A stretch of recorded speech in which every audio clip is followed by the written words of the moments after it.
The air was crisp, the kind of autumn chill that wraps around your bones when I heard it for the first time. It was past midnight, and the world outside my window had long since surrendered to the embrace of darkness.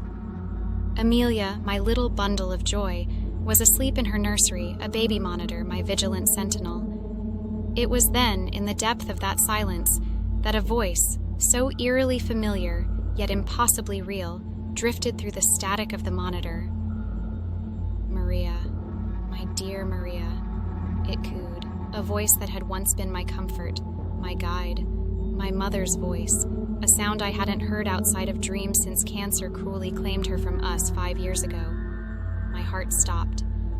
It had to be a trick of sleep, a figment of my longing and grief.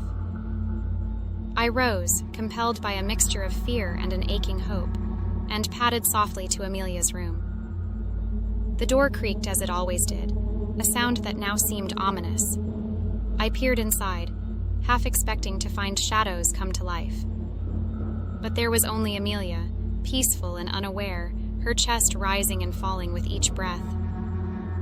The baby monitor, however, continued its one-sided conversation. "Come to me, my loves. I miss you so terribly," the voice pleaded, each word laced with a sorrow that tugged at my very soul. It was her voice, but how? I reached out, my hands trembling, and unplugged the monitor, expecting silence to reclaim its throne. But the voice didn't stop. "Why won't you come? I'm so alone without you." Tears streamed down my face, a mix of fear, confusion, and a desperate yearning. It couldn't be her, but every fiber of my being ached for it to be true. Was it a message, a sign, or something far more sinister, preying on my grief? I whispered into the monitor. "Mom, is it really you?" "Yes, my darling. It's been so hard, so dark. But I can bring you here, to me. We can be together again." The words, meant to be soothing, chilled me to the bone. This wasn't the reunion I had dreamed of. The afterlife reaching out through technology. It was madness. I turned away, intending to seek the comfort of my husband's skeptical logic. But as I moved, the voice grew desperate. "Don't leave me again. Please come to me. We're meant to be together. Forever." The monitor, now a beacon of otherworldly desperation, continued its plea, unbound by the laws of electronics or sanity. I realized then that whatever spoke to me, wearing my mother's voice like a mask, sought not to reunite but to ensnare. The days that followed were a blur of sleepless nights and wary vigils.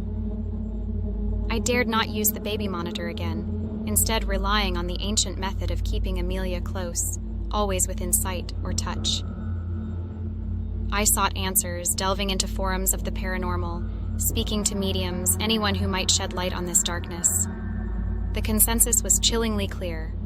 What I had encountered was no benevolent spirit, but something far more malevolent, masquerading as my deepest desire to lure us to an unknown fate. The baby monitor sits in a box now, in the attic, buried under layers of happier memories. I can't bring myself to part with it, nor can I forget the voice that came through it. Sometimes, in the still of the night, I wonder if it was truly a call from beyond, a twisted echo of love lost. But then I look at Amelia, her laughter a balm to my scarred heart, and I know. Some voices, no matter how dearly they mimic those we've loved and lost, must never be followed.